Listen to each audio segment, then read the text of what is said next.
sevgili Özge Özacar konuğum. Hoş geldin Özgeciğim. Ceyda Hanım, böyle sizi dinlerken araya keşke girebilsem, sarılabilsem, şöyle kalabilsem. Hoş geldin, hiç önemli değil. Ay ne gerçekten. güzel olurdu. Çok onarı olmuş hissettim kendimi. Ben de kendimi şu açıdan şanslı hissediyorum. Bence bütün izleyicileriniz öyledir hatta. Sizin kadar insanlarda güzeli görmeye gönlü olan, karanlığı ışık yakarak azaltmaya emek veren bence çok fazla insan yok. Çok teşekkür Ben de ederim. seneye sizle başladığım için çok mutluyum. Şans getirsin. İnşallah. Ayağım inşallah. şanslıdır. İnşallah. Sana Şöyle el alayım. Evet, kesinlikle. Ben sana bütün İnşallah. güzel enerjilerimi veririm ama gerçi İnşallah. ihtiyacın yok. İnşallah. Sana yardımcı olmamı ister Çok misin? teşekkür ederim. Harikasın. Çok sağ olun. Tamam. Öncelikle hoş geldin. Dolu Teşekkür dolu hoş ederim. geldin. Sefalar getirdin. Teşekkür Çok ederim. güzel bir yıl diliyorum sana. İnşallah. Böyle Hepimize. bana bunu sevgili Meltem arkadaşım öğretmişti.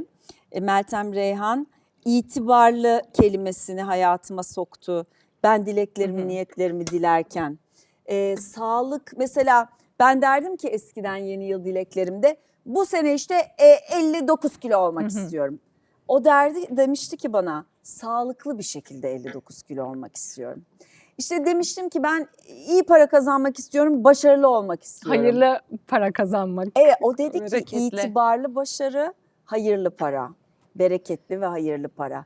O zaman düşününce evet dedim, itibarlı başarı. Ne kadar önemli bir şey. Sen bunu güzel beceriyorsun. Teşekkür ederim. Ya orada gerçekten daha demin kendi kalbinizden geçen sözleri söylediğinizde şu beni çok mutlu etti. Hani kendi adıma dediğiniz gibi böyle bir şeyleri inşa etmeye, büyütmeye çalıştığım bir yerde kendim için hayal ettiğim bir şeyin sizde yansıdığını duymak, Evet. karşılık bulduğunu duymak böyle bir hissi yarattı. O bence de çok kıymetli. Daim olur ama inşallah. Daim olur çünkü ben şöyle düşünüyorum. Bir insan yola nasıl çıktıysa, gerçi kendi adıma bak bunu söyleyemeyebilirim. Ben 18 yaşımda sektöre başladığımda 95 yılında çok kafası kesik tavuk gibiydim. Yani emin değildim ne yaptığımdan ve çok kıymetini bilmediğim bir dönem oldu. Orada aile disiplini ve aile eğitimi beni korudu aslına bakarsan. Sonra fark ettiğimde bir dakika ya oyunculuk çok ciddi mesele. Sen bir kendine mi gelsen dediğimde hani azar gibi değil de hadi bakalım bir silkelen kendine gel dediğim yerde hakkını her anlamda verdiğimi düşünüyorum. İşte bu anlayış senin tavrını hiçbir yerde değiştirmiyor. Sende de öyle olduğunu düşünüyorum. Ben mesela bu konuda tevazu göstermeyeceğim. Bende de öyle. Hiçbir zaman havalara çıkmadım. Ben oldum demedim. Babamın en büyük lafıydı o. Ben oldum deme, ham meyve gibi dalından düşersin. Geçmiş çok olsun iyiymiş. derdi. Evet yani bu cümle benim hayatımın en önemli cümlelerinden biri. Ve hiçbir zaman oldum demedim. Hep daha iyisi nasıl mümkün? Ben daha iyi nasıl yaparım? Bir kelime daha fazla nasıl öğrenirim? Hala 49 yaşındayım, hala bunun peşindeyim. Ama sende de o enerjiyi alıyorum. Ben de çocukluğumdan bu yana böyle bir o yaşam enerjisidir belki bilmiyorum. Bir merak hali var. Şimdi öğrendiğiniz zaman ne kadar sonsuz olasılık olduğunu sizin aslında daha demin dediğiniz tevazu hali bence geliyor. Çünkü şey yapamıyorum yani evet oyunculuğa dair bir karakteri o an çok yapabilirim ama diğerinde de aynısını göstermek için başka bir yöntemi, başka bir metodu bilmem gerekebilir. Ya da işte bir öğretmen bambaşka bir bilgi içerisinde, katkı sağladığı alan bambaşka, işte kalp doktoru bambaşka, beyin cerrahı, bir bütün haline yani şu an bu yayının gerçek olmasını sağlayan, kendi alanında emek veren insanlar var. Hepimiz o bütünde bir şeyleri doğru kendi alanımızda iyi yaptığımız zaman karşılık buluyor ve hani vermek istediğimiz mesaj yayılıyor. Bence sektörde bizim o işlerimizi çekerken o kolektifi görünce zaten hani ben tek başıma yeterim diyebilmek bana çok afaki geliyor. Yani hayır, benim tek başına oyuncu olarak orada olmam değil. Aynı zamanda rejideki dostlarım, oyuncu arkadaşlarım, görüntü yönetmenim, bütün ekibin ahenkini sağlayan, o iletişimi sağlayan, ışık grubu hepsi. Senaristler hepsi. çayımızı kahvemizi hazırlayan abilerimiz, ablalarımız, herkes o gün hani ailemizden yeri geliyor daha fazla görüyoruz. Tabii. O bütün yani bir kişi gelmediğinde sete hasta olup hani fark ediyoruz hemen hani o yok bugün, bak başkası yapmaya çalışıyor diye.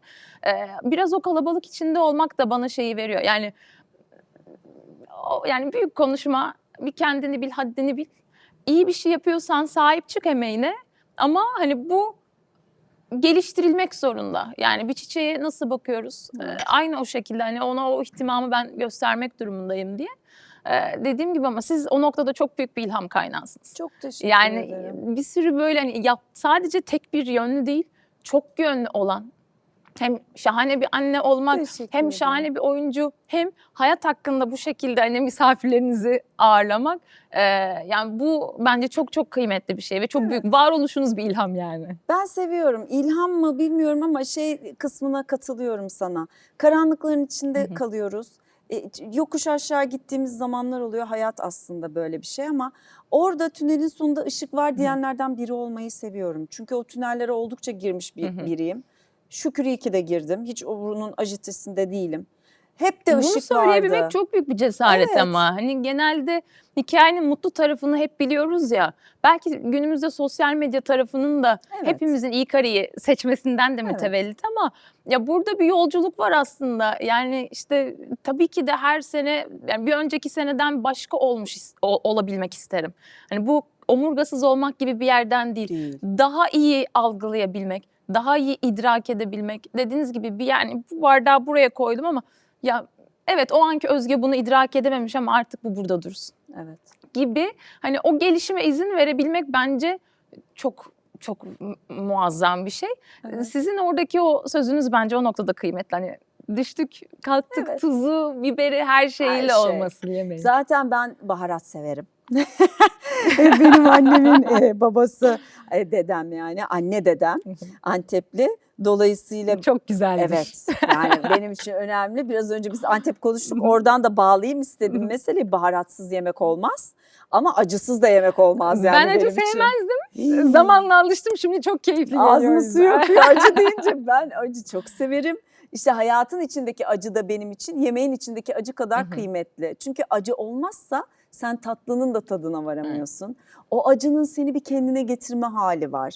Bir bedenin kendine geliyor. Bir dakika diyor, burada bir şey oluyor diyor. Bir dikkat edelim diyor. Oradan bir değişim dönüşüm var. Ben seviyorum.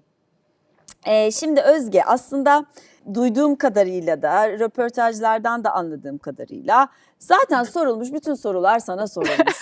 Güzelsin, başarılısın, yeteneklisin. Dolayısıyla da tüm dergilerde kapak çekimleri, iç röportajlarda aranan oyunculardan birisin. Teşekkür ederim. Her dergide ortalama 30 soru soruluyorsa sen 20'sine cevap veriyorsan zaten kariyerinin 2015 yılında başladığını da varsayacak olursak 10 Tam senedir 10. yılı bitirdik.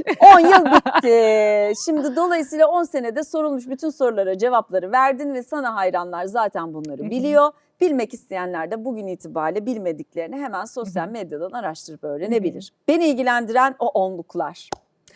10. yıl bitti. Yeni bir 10. yaşa başladın. Evet. Bir onluk Evet. dilime girdin. Şimdi bunlar çok önemli şeyler. Ben de 95 yılında başladım meslek hayatına. Dolayısıyla benim de 5-5, senin de 5-5 gitmiş buralar. Biraz önemli. Benim de geçen sene 30. yılım bitti meslekte. Şimdi işte başladık 40. dilime girdik. Şimdi yavaş yavaş 50 yaşa geliyorum. Ben bir kadın olarak bedenimde, ruhumda, tavrımda, şükürlerimde nelerin değiştiğini, özellikle de yılbaşı döneminde çok yazan çizen biriyim ki bence sen de öylesin. Olduğum için çok ciddi bir Z raporum var.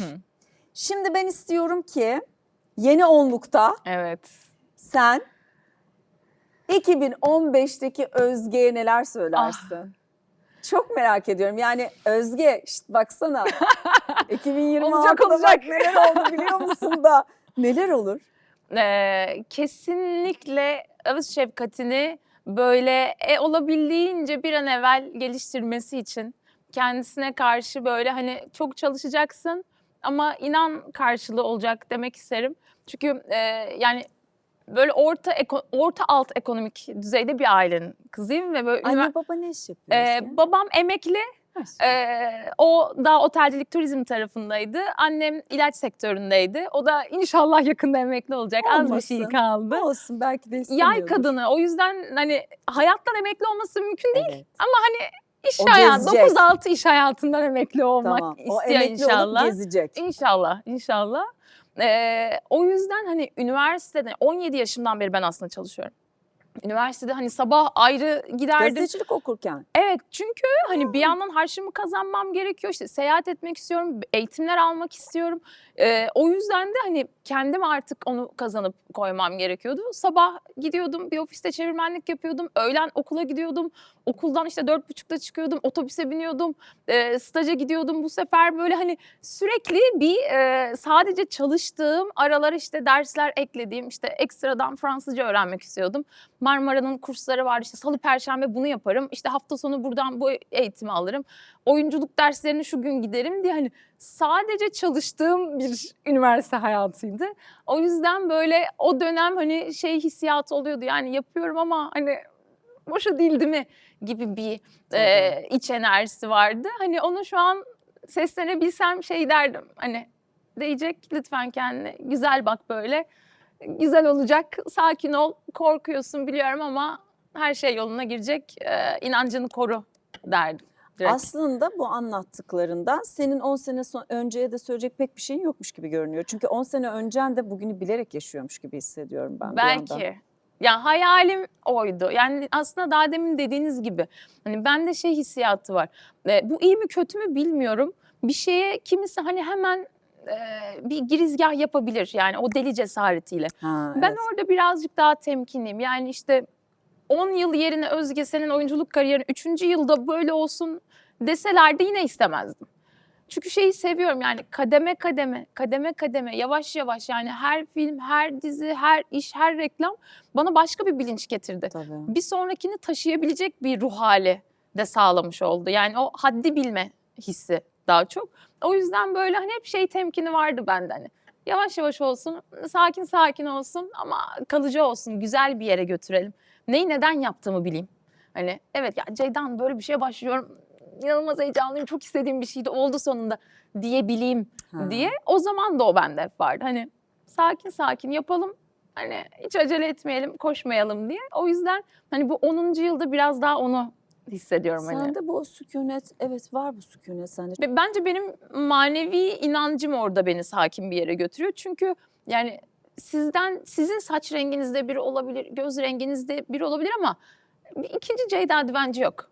Yani Anladım demek muadili istediğini. olabilir mi? Ben olunabileceğini düşünmüyorum. Şeye çok mutluyum. Gerçekten Türkiye'de çok başarılı, çok çalışkan, hem çok güzel hem çok yetenekli her renkten hanımefendi oyuncu var. Evet, var. Şimdi bu çok kıymetli bir şey. Çok. Gerçekten şimdi o insana bana en azından şu motivasyonu veriyor. Özgeciğim güzel çalış. Sen bu karakteri daha farklı nereden verebilirsin? Daha Özge'nin bulacağı, fark edeceği. Biraz orada bence hani gazetecilik çıkışlı olmanın avantajı oluyor. Doğru Evet. soruyu nereden sorsam da başka bir perspektif olsa. Çünkü herkes deneme çekimi yaptığında kendi versiyonunu veriyor. Tabii. Bence bu ilgi çekici olabilir, burada bir lezzet katabilir diye. Orada hani evet çok ihtimal var.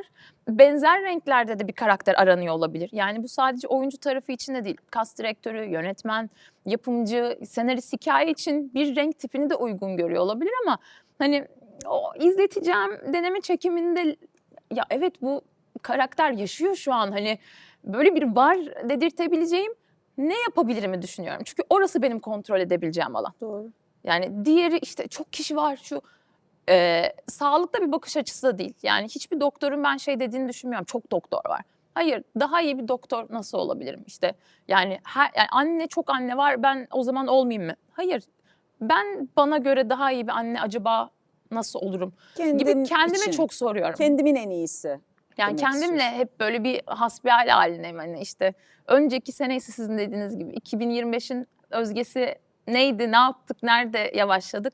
2026'da neleri bırakalım, Yapar neyi mısın liste? Çok. Ay ben de ne diyeyim. Çok. Hele özellikle bu sene ne listeler, gerçekten bir hayal panosu yaptım tuvale. Onu yapamıyorum. İlk kez yaptım. Onu yapamıyorum. Onu çok duyuyorum. Orada eksiğim. Çok Yani zor. böyle bir evet. Hala tamamlanmadı biliyor musun? O Öyle bende atıp yok. tutmak çok Ama kolaymış. şey yaparım arada Evet. böyle hani aklıma da geldikçe hissettiğim an o duyguyla yazmayı da severim. Telefonda ya da işte defterim varsa ama hemen böyle bir ya biz bunu buradan doğru dileyelim. Evet. Hani duasını doğru yapalım işte Evet. kolaylıkla olsun, hayırlı olsun, bereketli olsun. Evet. Yani orada o doğru istemek olayı şey yapıyor, beni de diri tutuyor Aynen, birazcık. bir de şeyi fark ettim ben bu sene. Şimdi ben de böyle küçük notlar alırdım falan. İlk kez bu sene şunu yaptım. Çocuklarıma yapardım, kendime hiç yapmazdım. Aa dedim, kendime niye yapmıyorum ilk kez. Bu ara oradan ayıldım. Dizim sakatlandı. Dedim ki yıllarca kızımı fizyoterapiye götürdüm. Niye kendime hiç baktırmadım? O kadar ülkeler gezdim. En iyi fizyoterapistleri. Bir seans insan kendini almaz mı? Ama o başka Benim bir omuriliğim iyi şey mi? o. Ben çocuğuma yıllarca bakmak zorundayım. Benim durumum nedir? Dememişim. Bunun üstüne buradan ayıldım hikayeye. Sonra yılbaşı için işte yeni yıl listelerinizi yaptınız mı diye söze girecekken böyle yaptım. Ben niye yapmıyorum? Biz birlikte yapacağız bu sene yılbaşı listemizi deyip yaptım. Sonra da tuvali aldım önüme, dedim ki bunu gözümün göreceği bir yere asacağım ve doldu. O kadar zor ki. Ya şey oluyorum, ya yanlış istersem, Değil yani mi? onu öyle istemesem mi acaba, hani yanlış mı olur? Böyle Evet. o da beni bir otokontrole sokuyor. Yani çok istememek mi lazım acaba, hani çok mu şey istiyorum gibisinden. Hani sizin dediğiniz gibi şey yapamadım daha. Öyle bir vision board şeklinde. Evet. Ama ara ara yazıyorum. Yap. Onun enerjisine inanıyorum. Bak, Ya da hayal- söylüyorum sık sık. Tamam. Çok güzel bir yıl olacak bu yıl. Bu İnşallah güzel diye. ama hayal konusunu sana sevgiyle tavsiye ederim. İnşallah, Bunu tamam. bir dene. Küçücük şu kadarı bile yapsan böyle Öyle başlayınca da çok heyecanlı bir şey. Gerçekten çok heyecanlı.